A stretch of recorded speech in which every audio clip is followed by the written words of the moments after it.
No, it was an incredible 55 minutes of cricket. It sort of encapsulated everything that Test cricket is. I didn't speak to many people this morning, English or Indian, who didn't think England would win, actually. England will learn from this. They'll be battle-hardened by what they went through today. We know there was no Rohit, no Kohli, no Ashwin, and actually for them to come away with a 2-all draw is a serious achievement from their point of view. Goodbye, Liam. Sorry, mate, it's a tough game. Bruton Brooks' innings were freakish, really. I'm lucky I didn't buy a ticket yesterday, so if I had done, I probably would have been annoyed to go home. To me, he's taken over from David Warner as kind of the arch villain that we now face. Can I apologise to Liam Dawson? Hi, Stuart Broad here. I hope you're enjoying a great summer. I'm here with Laithwaite's Wine, the proud sponsor of the Telegraph's Cricket Podcast. Check out my Beyond the Wicket range of wines at Laithwaite's, inspired by my memories travelling the world playing this incredible sport we love. Visit laithwaites.co.uk for more details. Hello and welcome to the Telegraph Cricket Podcast. I'm your host, Jake Goodwill, and I'm joined once again by the Telegraph's chief cricket correspondent, Nick Holt. Hello, Nick. Hi, Jake. And down the line, our cricket news correspondent, Will McPherson. Hello, Will. Good evening, Jake. Well, a truly remarkable series ended with the most dramatic of climaxes that peaked with Chris Woakes coming out to bat with his arm in a sling under his jumper. I mean, sport doesn't get much better than that, does it, Nick? No, it was an incredible 55 minutes of cricket. It sort of encapsulated everything that Test cricket is. It's sort of the physical and mental challenge of it, the agony, the ecstasy, and it was you couldn't take your eyes off it. Every ball felt like an event. It felt like it could be a wicket, it could be a 4, it could be a 6, and I felt like I was back in the 2019 World Cup final in the Lord's press box during those super overs with England and New Zealand. It felt that tense. The crowd were magnificent. I think on TV it probably sounded like a very Indian crowd, but actually I don't think it was. It's just that they had a lot more to cheer than the England fans did, because when Overton crunched that first ball for 4, there was a massive roar, and then of course when I think it was Josh Tongue was overturned, his LBW again, there was a massive roar. So it was a 50-50 crowd. It must, for those people who went there today, they may have only got 55 minutes, but they'll remember it for the rest of their lives. Yeah, it was one of those sporting moments where from here in the office, everyone in the newsroom was kind of watching on, and there were kind of audible gasps and cheers and various other things going on, which you only tend to get with really remarkable events. I mean, Will, should England have got over the line though? Yeah, I think they should have done. Definitely. I think I didn't speak to many people this morning, English or Indian, who didn't think England would win, actually. Last night, I think England got a bit lucky with the weather. I think they would have been relieved not to have to come back out. I think that was it was sort of slightly farcical that they didn't come back out on the fourth evening, because by the time we left for ground at 8 o'clock, it would have been playable for at least an hour by then. But they didn't get the day done, and I'm actually, in hindsight, I'm glad they didn't get the game done then, because we got an amazing day 5 at the end of it all. It was a real treat to be there today. As Nick says, the crowd were absolutely incredible. You're never quite sure with those kind of day 5s where how you get told by Surrey in advance that it's sold out, but you're never quite sure how many of that sellout crowd will actually turn up. And yeah, every single one of them did. It was extraordinary. And it was amazing. There was kind of 11 or 12 noteworthy things that probably happened in that, just under an hour of play, from, as you say, Overton crunching the 4 to the wickets, the reviews, the slightly bizarre review of Jamie Smith's catch behind, which was taken about knee height. Not quite sure what happened there, but it really was a remarkable series of events. And I guess it obviously means the series ends 2-all. Nick, do you think that is a fair reflection on the series, all things considered? Oh yeah, I think India fully deserved their 2-all draw. England had their chances to finish them off and didn't take them, but that, of course, you have to say that's because India have this incredible domitable spirit not to give in, and England can learn from that. I'm not so sure England would have held on the way that India did at Old Trafford, for example, and I'm not so sure England would have come back from the sort of pummeling that India took yesterday from Harry Brook and Joe Root. So if you want to be positive, you want to say, well, England will learn from this. They'll be battle-hardened by what they went through today and at Old Trafford, and take that into the Ashes. But also, you look at it and think, well, this is another 5-test series that they've let slip. They haven't won. They haven't beaten India or Australia in Test cricket for 7 years in a series. For 8 years, and that's 7 series. Which really is amazing. It is an amazing stat. So it was a deserved draw for India. And you got to say that they are much closer to winning in England than England are to winning in India. Yeah, and I think we shouldn't forget that going into this series, this Indian team was is a team in transition. We know there was no Rohit, no Kohli, no Ashwin, and actually for them to come away with a 2-2 draw is a serious achievement from their point of view, and it does feel a little bit perhaps like England let it slip at the end, but over the course of the series, you say it's very hard to argue with India coming away with a draw. Okay, right. Well, look, let's get into this wider match in a little bit more detail. First things first, this game looked very different to the previous games of the series. The ball was nipping about. It was a green top at the Oval. Will, did you feel like it was a welcome change to kind of have some more traditional English conditions after a kind of run fest of a series, really? I did. I also thought it was completely the wrong pitch for England to play the 5th test of a series they're leading 2-1 at home on. It was by far the best surface of the series. I thought it was really entertaining. I would love it if all test pitches in England were still like that. A few years ago, it felt like they kind of were, and Duke's ball was a bit more lively, and it was kind of more of a bowler's game. In the end, we saw that even on those surfaces, it's not necessarily a bowler's game because England came within one shot of tying when chasing 374. So it was very. By the end of the game, it was quite, there was something in it for the batters as well. I think that England should have rolled out an absolute road this week. It was bizarre to have 4 roads beforehand and then not play on one when you're leading 2-1. Michael Vaughan kind of mentioned this in his column, and we were talking about it beforehand, and he said, you've got to think about what would a really ruthless operator like Andy Flower have done when he was running the England team. I don't think he'd have given India a sniff in this game if you're leading 2-1, especially when you've had the kind of week England had at Old Trafford where they probably should have won there as well. I think all 3 of the games that England didn't win, they should have got a different result from, if you know what I mean. The loss at Edgbaston, I still maintain that was arguably his worst result of the series. Obviously, they were absolutely pummeled, but they were given a gilt-edged opportunity to get out of the of that game with a draw, and they almost were slightly disdainful of it, to be honest. And they were well beaten. Old Trafford, India, incredible really on day 4 and 5 to recover from 0 for 2, 311 behind. And then here, well, I do find it tricky to be too critical of an England team who essentially played with 10 men in this game, but they did throw it away a bit at the end. But it was the most entertaining game of the series overall. I thought it was it will go down as an all-time classic Test match, partly because of the end, but the 4 days that preceded this one were amazing as well. Yeah, absolutely. And obviously England got into a position where it felt like they should win, but let's rewind to yesterday and they were very much in a position where it looked like they should lose. Harry Brook and Joe Root produced a remarkable partnership, with Harry Brook really producing an innings for the ages. Nick, just how impressed were you with the day 4 performance of those England batsmen?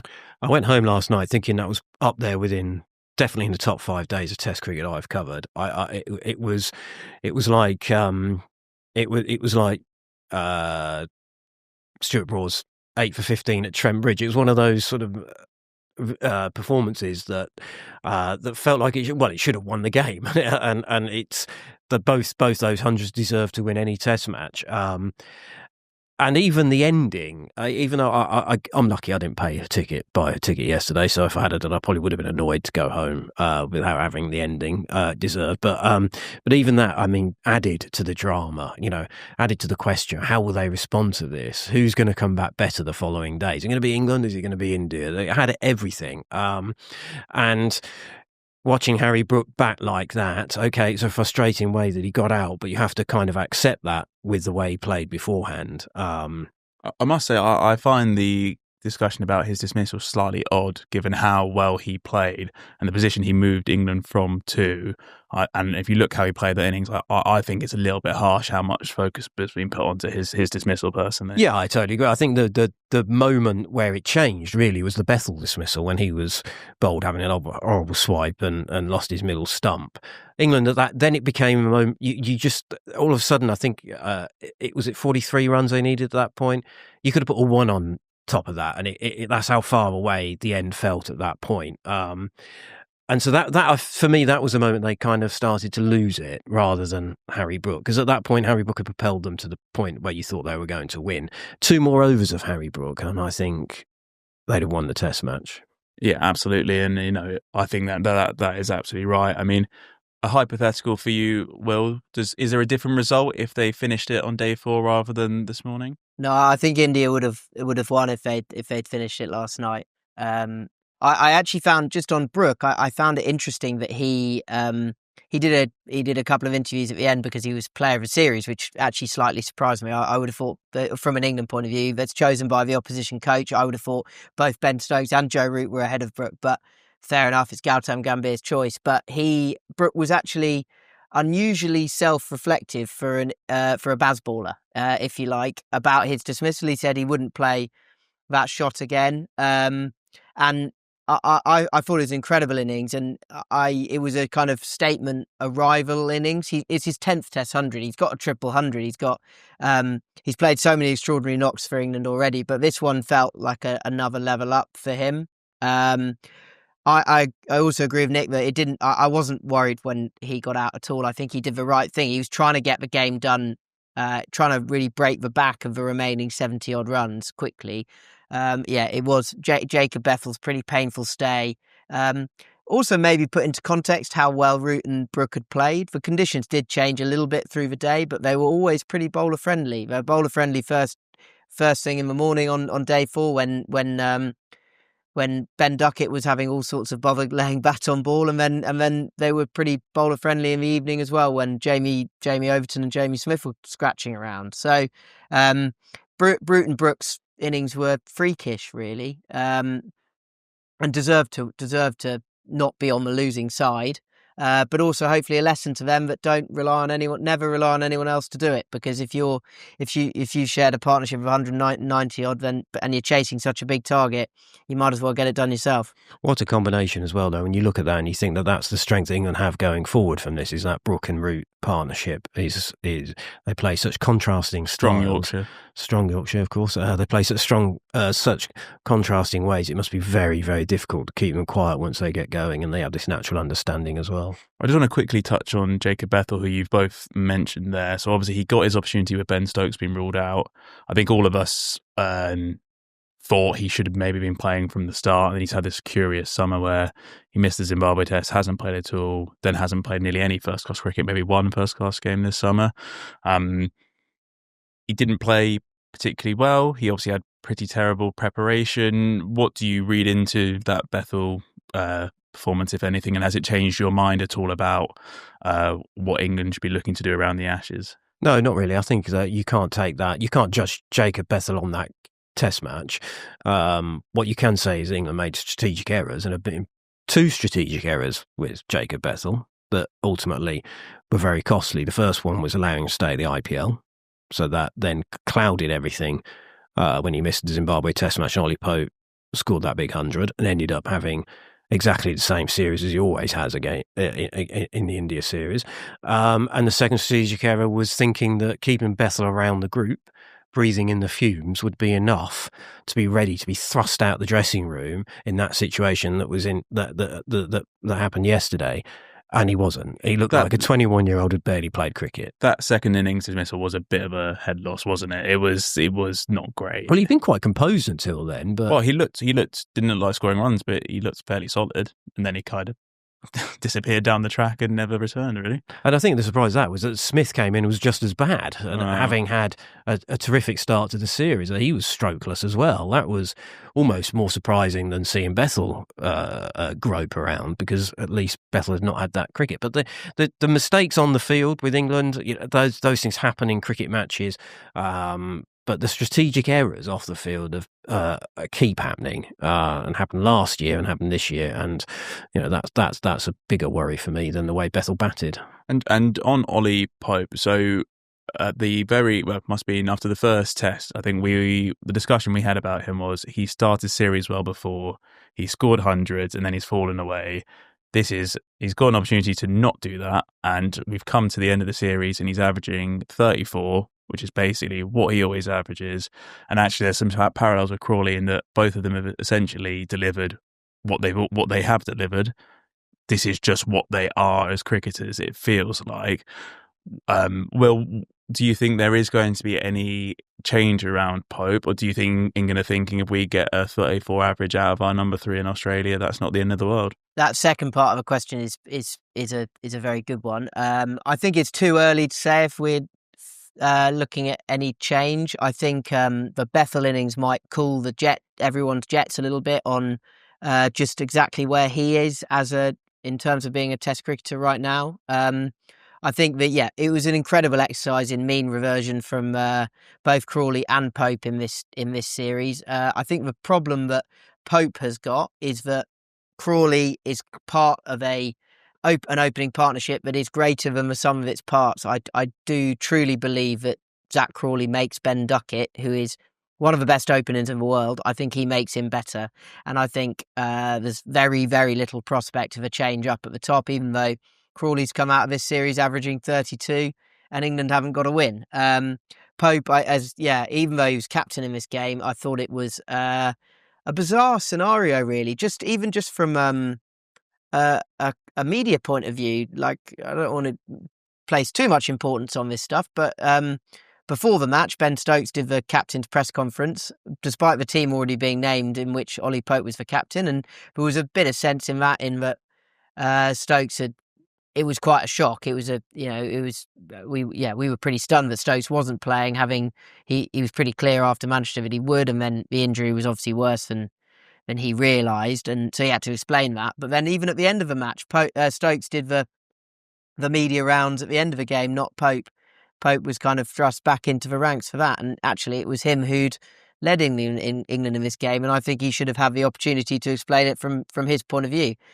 The problem for Pope is when he steps in as captain, two things. One, it's so clearly Stokes' team, so he's never, he's only ever kind of babysitting. And two, he doesn't have Stokes for player. The very fact that Pope is captain means that Stokes isn't there. I don't think this is a great week for Pope. I feel for him a bit. I think that the captaincy doesn't quite sit right. I think he's a lovely bloke and he's a good cricketer. But I would like to see, the change I'd like to see is the Harry Brook elevated to the vice captaincy for the Ashes. I feel like if Stokes is to miss a game, and let's face it, it does feel like quite likely that he will have to miss a game in the Ashes, then Brook is just a more natural understudy to Stokes. He's more similar to Stokes. Pope might be a nice foil to Stokes as vice captain, but Brook is, they're just more similar as characters. So I think Pope's place in the side is likely to be safe for Perth. I fear we will see the same thing again from him. I think that the sample size with Crawley and Pope is massive now, and the pattern is set. I really did think after Zimbabwe and after Headingley, I really did think this was the summer that Pope would break the pattern, but he hasn't, and that's a bit sad. But it's just been the same old.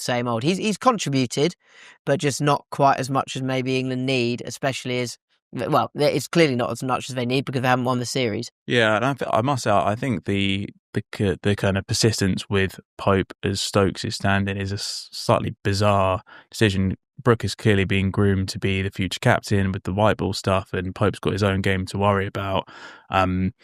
I don't think Pope necessarily did anything especially wrong as captain, but they definitely missed Stokes as a presence. I mean, have they just not made that change because it will knock Pope's confidence and disrupt things further? Why do you think they persisted with that rather than actually giving Brook that opportunity when it seems that is the long-term plan? Possibly what you said there about knocking Pope, but once you've made Harry Brook the white ball captain, before the Test series started this summer, that was the time to make him vice captain. it can be sold to Ollie Pope on several levels. He needs to concentrate on his batting, and he's led England well when he's had the opportunity. But they see Harry Brook as a future all formats captain, which is the ideal scenario really for any team. I would think that Pope, for England to win the Ashes, I think they have to be ruthless. I think they have to make that change. But they've got to get matches and cricket into Jacob Bethel first. Yeah. Well, this is one of the recurring themes of kind of the questions we've got throughout this series is about England being ruthless or not being ruthless enough. And is this not another prime example of it maybe just being a little bit too cosy? And it's who's to know if Brook captaining makes a difference ultimately, but it feels like that is a decision they've slightly... well, they've just not made it really. They've just kept things as it were. I just want to touch on England's performance in the field away from Pope. Now, Brendan McCullum was quite quick to reference the dropped catches. I mean, they lost by 6 runs. I think they dropped 6 catches. Is it as simple as if they'd taken the catches, they would have got over the line, or is there a bit more nuance to that? Well, there's always more nuance than that, but you can't. Some of the mistakes were pretty glaring in the field, not just at the Oval, but also at Old Trafford. They dropped Shubman Gill early on. They dropped Jadeja first ball in the slips for 2 moments that turned the game, and that probably would have won even on that dead pitch if those catches had been held. And they just made things a little bit harder for themselves with those catches in the second innings at the Oval. We saw how close they got to the target that they were eventually set. But also there was that sort of, the only time I felt the wheels fell off for England was that last wicket stand when Washington Sundar was smacking it everywhere. And again, that turned out to be so important. That was another 30 odd runs that just took the game away from England. There's a reason why this would have been their second highest run chase in history, because it's very, very difficult. Teams don't get even as close as England did on this occasion, especially with a man down. So for those things to come off, you need all the other things to have gone your way first, and they made those simple basic errors. And it should be said, obviously, Siraj stepping over the boundary after catching Brook was a massive potential turning point the other way. He obviously goes on to score his 100, and even today it looked like Krishna palming Atkinson over the rope for 6 could have been terminal in the end as well. So it's not just a one-way thing. In terms of the England bowlers, it felt like a massive boost was the performance of Gus Atkinson, who we'd not seen in this series. And I think there was a few question marks over what version of Atkinson we were going to see after a brilliant breakthrough season. He looked to slightly tail away, and then he struggled with injury. I mean, Will, how impressed were you with him on his return? Yeah, sensational return. I think better than anyone could have anticipated, really. He came into the game taking his wickets at 22, and he's even though he's had a huge workload in the game, he's come out of it taking his wickets at under 22, I think. Certainly around that mark. I think quietly he's been a huge miss for England this summer, because he just has that feel of a bowler who can balance an attack. I'm really excited about the prospect of him bowling at one end and Jofra Archer bowling at the other at some stage in the Ashes. Just that kind of slippery, quite similar style actually. The very easy run-ups and whippy arms. I'm excited about that. And I actually just think that England's attack has really come together. It's an absolutely bizarre thing to say when you look at the run charts, and Gill scored 700 plus runs, Pant, Jadeja, Rahul 500-ish, Jaiswal more than 400. India have spent, I saw a stat today that England have spent 16 hours more than India in the field in the series. They've been absolutely flayed about. And yet, I feel like England have come away with a really nice-looking bowling attack for first assignment, the Ashes this winter, but moving beyond that as well. I think that the return of Stokes obviously massive, but when you're looking at 3 spots, and you've got Jofra Archer, Gus Atkinson, Josh Tongue, Mark Wood, and Bryden Cast as your kind of 5 core bowlers. In the seam attack, I think they're in a really good position. Atkinson's emergence was the final piece for jigsaw, but actually, I suppose even after that, Josh Tongue had a horror day on the first day at the Oval. Besides 2 lovely deliveries to get a couple of left-handers out, but in the second innings, I thought he was brilliant. He was such a workhorse. He bowled so many overs, and he bowls magic balls at very good pace as well. So, yeah, 2 big ticks out of a bowling attack. There'll be a lot of talk about the selection of Jamie Overton as well. He never really felt the right horse for that course, but I thought he bowled pretty willingly, and 3 of those drop catches were off him as well. So his figures would look slightly more attractive if England's fielders could have clung on. Yeah, Josh Tongue had a curious game in that, as you say, he kind of looked like he was struggling to hit the strip at one point, and then kind of, in particular, bowled an over to KL Rahul where he looked unplayable and really had him, in all sort of trouble. And KL Rahul's had a fantastic series. I mean, do you agree with that assessment from Will that they've kind of, the fast bowling is in kind of rude health after that series, or do you feel like there's more questions than answers we got? No, I think it is in good health. Has Tongue now moved ahead of Cars, because he ended up England's leading wicket taker in the series, and Cars, as we've said before, the last few weeks didn't take the wickets that he should have done. Has Tongue moved ahead of him in the pecking order? Interesting, possibly, because on the seaming pitches that we may expect to see in Australia, he could be a real handful, and he's got his knack of getting really good players out. I know at the start of the series he was the mop, the guy who finished off the tail, but I think he got Steve Smith twice in that Ashes test at Lords, and he knocked over good players in this game. He can ramp up as well. I mean, I think he was clocked at, 92 in this game as well. He doesn't bowl in the 90s kind of regularly, but he's got that in him, hasn't he? There were a few people mocking Jamie Overton, but I mean, I think he was sending balls down close to 90 miles an hour as well. And again, like Bethel, he looked like he was clunking everything with the bat because he hasn't had enough cricket, and they were probably spraying it around partly for that reason too. Also, they had problems. It was a wet outfield and all sorts of things. They were slipping over a bit that day. But yeah, I think they've emerged from this series with a battery of fast bowlers, and that was the aim not that long ago. My big question about that would be, about the fast bowlers, would be, can they manage them right?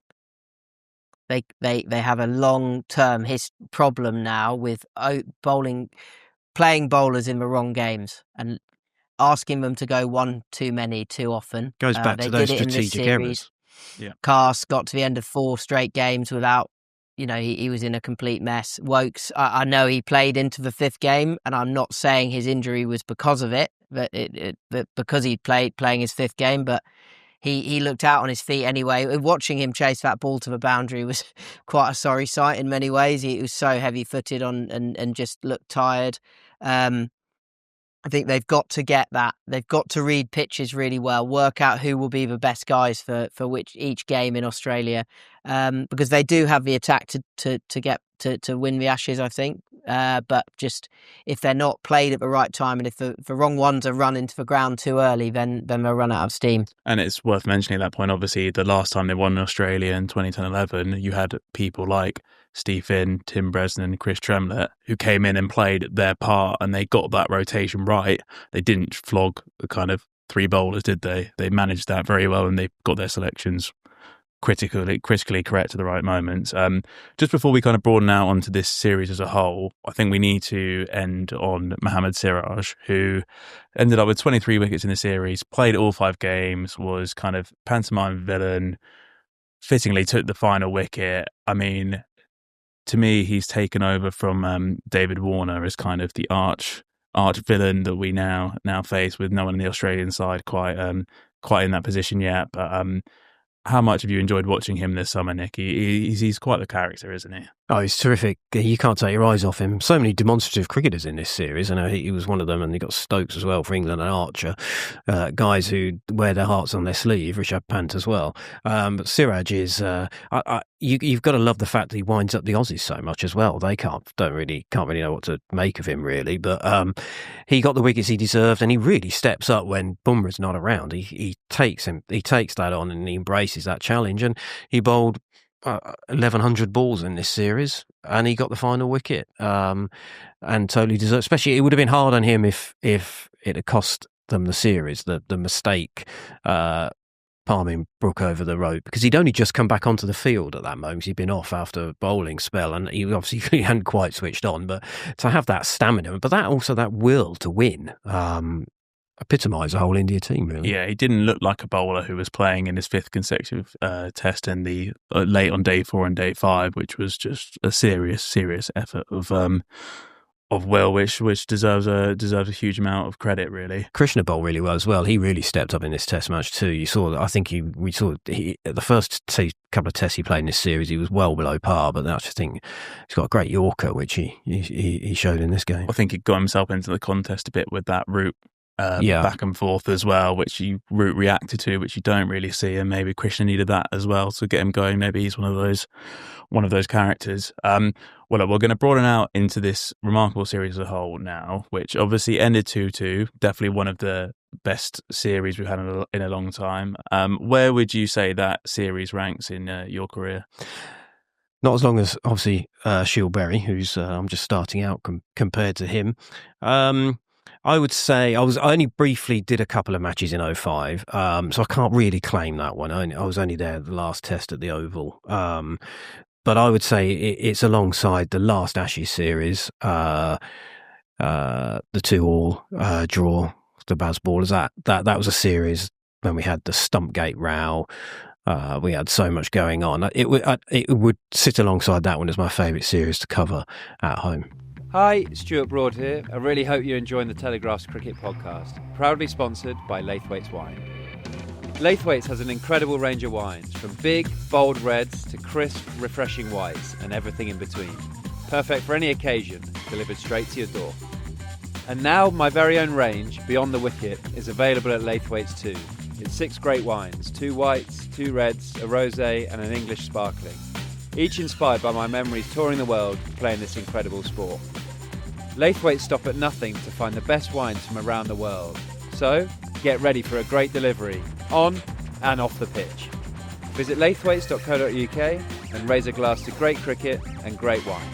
Just as we kind of do a little bit of an overview of the England Players' series, I thought it would be a worthwhile exercise just to do a little quick fire review of everyone, and this will be quick fire. So we're gonna go back and forth between you two here on the England players in the series. So starting with you, Nick, Zach Crawley, his series summed up. Same old. Ben Duckett for you, Will. A knock for the ages, and then steady contributions thereafter. Ollie Pope. Same old. Oh, you're good at this. Easy one for you, Joe Root. England's greatest ever. Harry Brook. Breakthrough. That 100 at the Oval was a statement innings, as Will said earlier. Stokes. Where would we be without him? Or where are we without him? Bethel. Tough gig.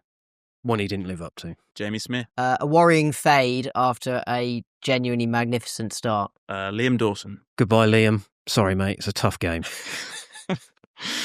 Chris Woakes. Hopefully not a farewell, but I fear it might be. Brydon Cass. Tried his best. Done by the pitches. There's more to come. Gus Atkinson. Short but sweet, but yeah, very, very sweet. Jamie Overton. Bits and pieces. He's going to have the odd day when he comes off. Jofra Archer. I feel like Will's getting all the good ones here, to be honest. Yeah, I'm feeling very lucky here. Jofra Archer, just what a special achievement to make it back to Test cricket full stop and to do it in some serious style as well. Really cool. Josh Tongue. Bags of heart. Great bowl of great wicket-taking balls. And finally, Shoaib Bashir. Stock rising whilst out of the side. Yeah, so that's a big decision they've got coming up, how they manage that. And well, can I apologise to Liam Dawson? No, sorry about that. you didn't mention his crucial drop catches. I didn't. That was very magnanimous. But it is hard. That shows, doesn't it? He got one chance in a Test series, and he didn't take his opportunity. And now he's gone from probably being a certainty of going on the Ashes tour to probably not going now. And after waiting so long for his chance, and a very good cricketer, a very good performer in county cricket. But I do wonder whether England are going to look back on him and Sam Cook and think, we didn't listen to our instincts and we picked those guys when we perhaps shouldn't have done. And it is worth pointing out that since last week's episode, Rayan Ahmed has scored another 100, so just worth bearing that in mind. Just again, on the series as a whole, the needle has been a big part of this series, part of what's made it so good, I think. I mean, Test cricket just needs it, doesn't it? Test cricket's always needed controversy because of the nature of how long it takes to play, and it produces such unique things. But a controversy in cricket is not players headbutting each other or spitting in each other's faces or whatever. Quite often they're over nuances of the laws, or even just the morals, so-called morals of the game, which is what we saw at Old Trafford with the row over the hundreds. No, it showed that it matters to the players, and let's go back to that Virat Kohli comment at the end when he won the IPL, and after all these years of trying, and he said it was 5 notches below Test cricket. Well, I think that proved it this series. And I guess the overall player of the series, Shubman Gill, feels like a pretty good candidate for that, given what he did with the bat. Well, what did you make of Gill's first series as captain? I mean, unbelievable runs scored, a 2-2 draw. Couldn't have gone too much better for him, really. Yeah, his stock has risen so much during this series, just on a global level. I think we always sort of had this image of him in our minds as this kind of princely young batting talent who had it all, very elegant, handsome fella, all the rest. But he's gone. He's taken himself to another level. The fact that India just kept playing for him, and to be fair to him, Gautam Gambhir as well needs to take some credit for that. I don't know whether they're scared of Gambhir or whatever, but they kept fighting for. They kept fighting for him. Gill is a better batsman than I realised he was when he came on this tour. I always thought he was, had elegance all the time in the world, but maybe didn't have quite the substance he's shown on this tour. I thought, actually, I have to say, he was having a mild tactical meltdown on the final morning as he allowed England to scamper those singles and even a 2 when Woakes was at the crease, which kept Woakes off strike. I thought it was just an absolute no-brainer to force Woakes to face up to Siraj or Krishna. Luckily for him, Siraj got Atkinson out, but they were only one blow away from losing the series. Another sweetly struck Atkinson 6 and the game's tied, and England have won, celebrating. But yeah, tactically, I actually, the more I watch and cover Test cricket, the more you realise the tactics are just the final piece of the jigsaw for a captain. Really, it's more about how they play themselves and whether they can lead by example and own their place in the team. And then also, whether their team will play for them. And Gill has got both of those things absolutely nailed down after one series. Serious shoes to fill at number 4 as well, not just Kohli, but Kohli took over directly from Tendulkar as well. So that position had been locked down since the early 90s. So for him to come and bat like this so early in his captaincy was amazing. I think he won't want to play too many more tests in London, though, will he? His 2 tests in London, he didn't get a score in either of them. And outside London, he scored at least 100 in every game. I just written for our live blog the dumbest captaincy I've ever seen, allowing Gus Atkinson to farm strike and get on strike one blow away from. I was just about to press send when his off stump went cartwheeling out the ground, so I deleted that one. There did seem to be some claims on social media that was just India being incredibly gentlemanly and not actually wanting to bowl at Woakes, which I thought was a slightly generous take to what was just a bit of a brain fade, I thought. Right, we will get into some Ashes chat now, but before we do, I would like both of you to give me your moment of the series. I'll start with you, Nick. One moment that leaps out to you. It's a good question. I think the important thing is not the moment that leaps out now. The moment will leap out in a few years' time when you're thinking about this series. And it will probably be Chris Woakes walking down the stairs today. I've never seen that. Well, so many to choose from. I thought the third evening at Lord's with the Crawley spat was amazing. But I'm actually going to go, it seems slightly inconsequential now, but I'm going to go for Joe Root's celebration of his 100 on day 4 at the Oval. I thought that was incredible. Just really moving celebration, and the way he spoke about him about Graham Thorpe afterwards was brilliant. I thought it was a really well executed campaign by both Surrey and the ECB around Graham Thorpe's memory. It's a year today, as we record, the final day of the series, a year to the day since he died. It would have been his 56th birthday during the Test match as well. Thought that was beautifully done, and Joe Root is just. I've said he's England's greatest batsman. I think he cemented that with 39th 100 this week, and he can do it again in Australia. I'd be stunned if he doesn't make at least 100 there. But he's also just such he's a classy human and a kind soul, and I thought that was a beautiful moment. And it feels like a long time ago now, but I'm actually going to go with Jofra Archer's comeback wicket. I just loved that as a moment. All the theatre in the wait for him to come back, for him to deliver such a beauty and take such a big wicket, and his expression afterwards, I just thought was a really great moment, and also what it meant for England going forward to have that bloke back bowling like he was. I just thought was fantastic. Okay, well look, let's get into everyone's favourite topic, the Ashes. Well, if you were being churlish, you would say failing to win a home series against a India side in transition is not ideal Ashes preparation. At least psychologically, momentum-wise, they perhaps have lost a little bit there. Then again, they are obviously battle-hardened, having played a 5-match series, and we're not too far away from November now. Nick, should we be concerned that England didn't win this series? Yeah, they failed to finish off opponents when they had them in the palm of the hand, when they had victory there for the taking, and that was worrying for England. As I said earlier, they made some strategic errors throughout the series with selection and pitches and players not playing for counties or whatever when they should have done.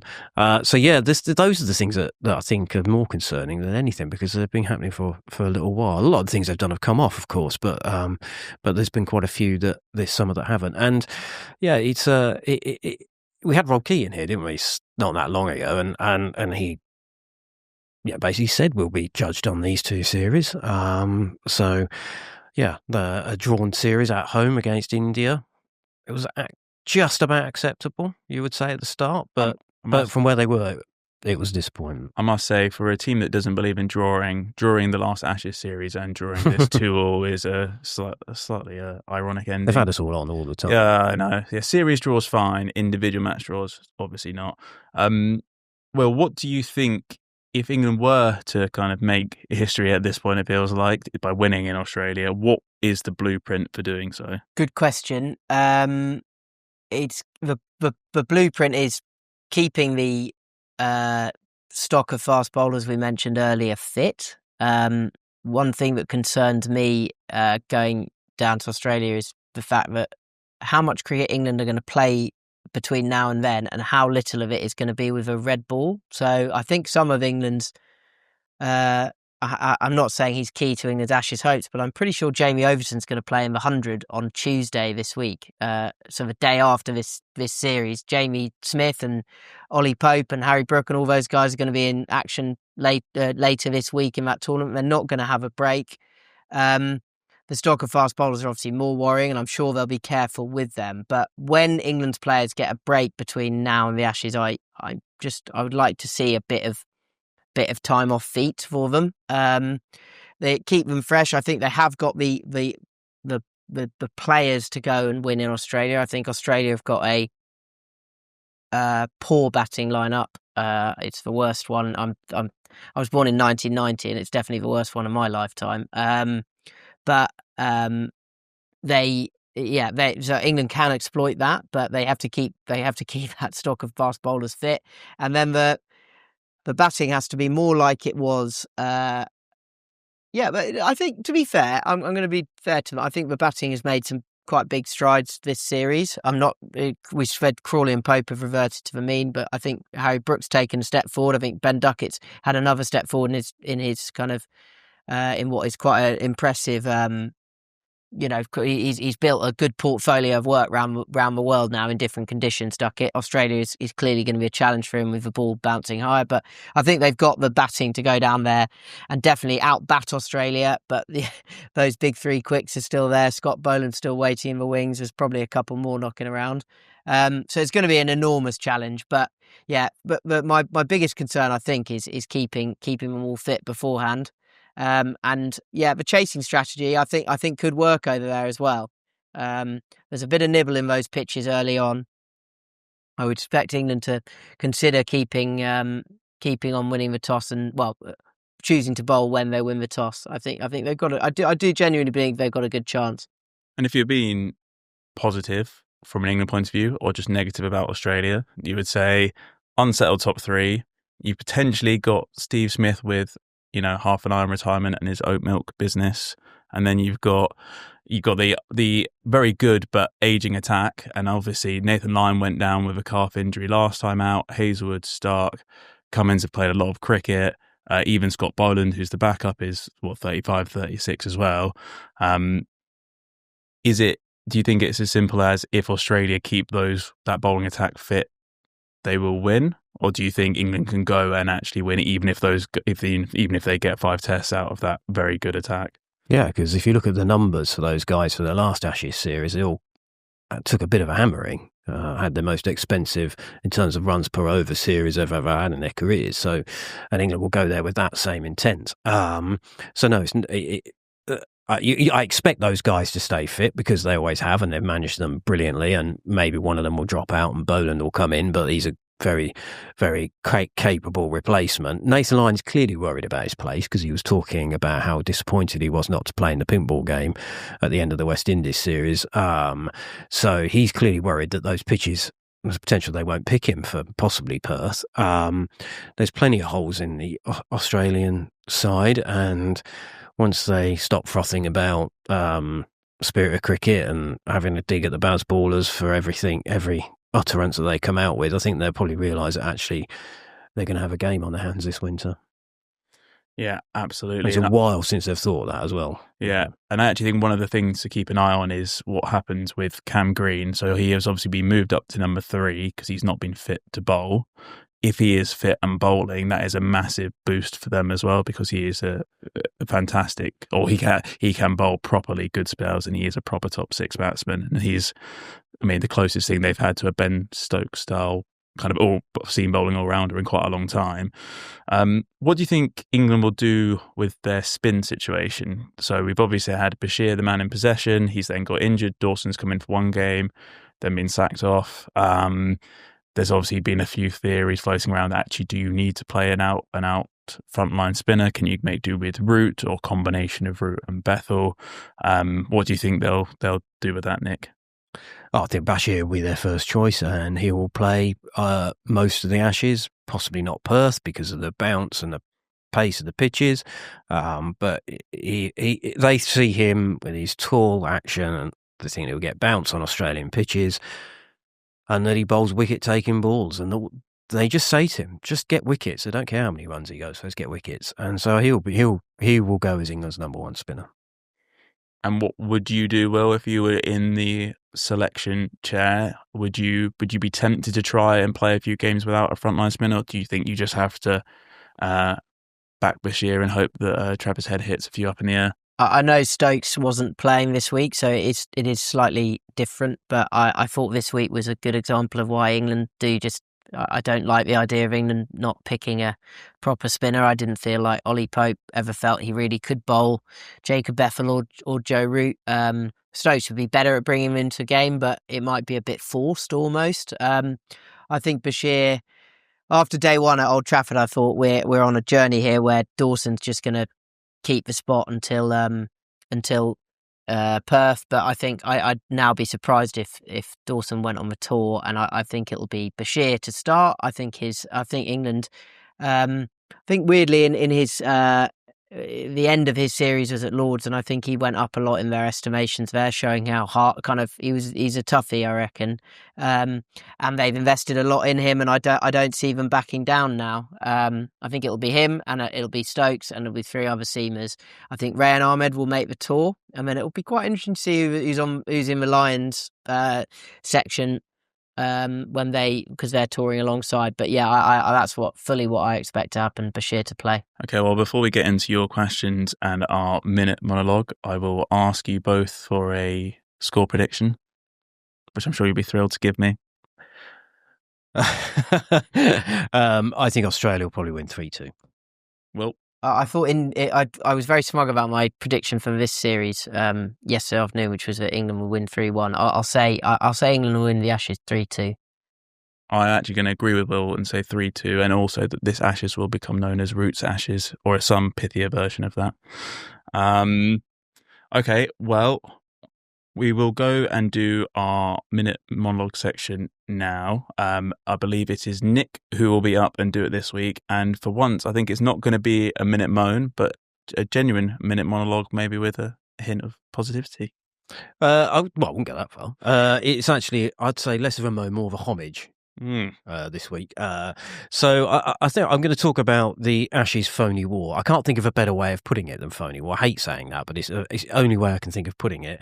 And we've been treated to a real example of it, a glowing example of it over the last couple of weeks with our colleagues in Australia losing their minds over England and handshake gate at Old Trafford. Just a couple of headlines. Spirit of what? Pommy England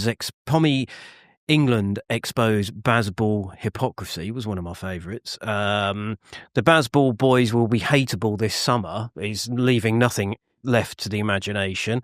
Moral hypocrites. England decide tons are anti-cricket. That was another one. I didn't quite get that reference, and he really picks that one up myself. David Warner the other day, I think he described, was it Joe Root's front pad as a surfboard, meaning it's so big and they're going to hit it.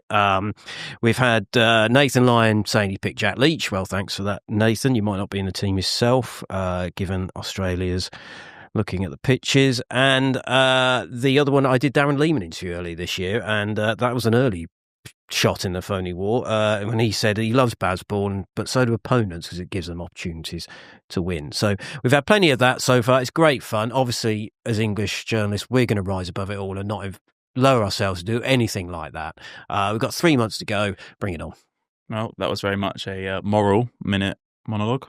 Okay, well, look, let's get into your questions to wrap up. First things first, we have one from Alex who wants to know who from this series has played themselves out of or into the Ashes touring party. Nick? I would say that, I played themselves into the Ashes. You would say Josh Tongue, definitely. There's always a chance at the start of the series that he would be there. But I think he's definitely nailed on his place this week at the Oval. Craig Overton will probably go, probably the last link, the last seamer. Chris Woakes, I think if he hadn't have injured his arm, I think he was probably bowling himself out of an Ashes tour because he was averaging over 50 with the ball, and we've seen his record there before. And poor old Liam Dawson, I mean, he had a chance, it didn't come off for him, probably played his way out of the Ashes.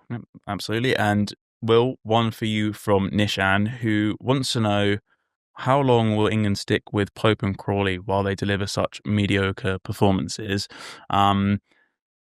Which I guess is fundamentally getting at the point, are England happy with their output? As I said earlier in the pod, I think they're happy with Crawley's output. They've clearly been accepting of Pope's output until now. This series, there's always change after Ashes series. It's just the way it works. There was massive change 4 years ago after the Ashes. And there will be a change again after this one. Quite how seismic will depend on the result. But this is make or break time for Zach and Ollie, I would say. They've probably both done enough this summer to, well, certainly I've got no doubt Crawley's going to be in Australia opening batting with Ben Duckett. I'm 90% sure Ollie Pope will be first drop. I think they've done enough to make the party, but this will be defining for them. They've both played 60 odd tests, and they're both only about 27. So it's all come quite early in their careers. This, but yeah, now's the time to find out. One thing I'd say on Pope, but I think it's going to be crucial, is going to be the tour to New Zealand. It's a white ball tour. They're going to be playing 50 overs cricket going into the Ashes, which means that Jacob Bethel will be in the team. That is his chance to play some serious innings, get some cricket under his belt, and force that change. I think Pope's then only going to have that one warm-up game, which is an intra-squad game against the Lions, to do that. So I think there could still be change on that, and I think that actually tour will be quite important from that point of view. And that's a good shout. And Bethel has already played some impressive knocks in white ball stuff, so don't count against him doing it again. And finally, a good one from Henry, who asks, will England seriously not consider Dan Worrell over a Sam Cook or a Matthew Potts? Obviously, his experience in Australia, being from Australia and having played for Australia, experience with Kookaburra ball, decent pace, moves it both ways. Is there any chance that he sneaks his way onto the plane, do we think? No. Will? I'd be stunned. I think the Kookaburra ball thing is a bit of a red herring with Worrell. I think England see him as a Duke's ball bowler who has been, he's but playing the best cricket of his career now for Surrey in the Championship with the Duke's ball. I know they have had rounds with the Kookaburra, but when he is most dangerous is the Duke's round. I don't think they're going to look that way. I think Chris Woakes' injury this week has brought Sam Cook and possibly Potts back into the conversation, but I'd be really amazed if Worrell enters the conversation again. They had the opportunity to have a look at him earlier this year when he first qualified for England, and they chose not to. I was glad about that because I think he's played 3 ODIs for Australia, which should rule him out of playing any cricket for England. But obviously, rules are rules, and he has qualified, so they could pick him. I just really don't think they will. I might be wrong, but I don't think they will. It would give us a chance to look back at the headlines when Martin McKay played for England, and the Aussies called him the rat joining the sinking ship. So yeah, I was going to say, from an editor's perspective, would be a very good story. So wouldn't hate it. Okay, well, look, that is all for today. A big thanks to everyone for downloading the podcast and to everyone who has sent in a question to us too. And a big thanks to Nick and Will for their contributions throughout the series. Please keep up to date with all our cricket coverage for the remainder of the summer over on the Telegraph website.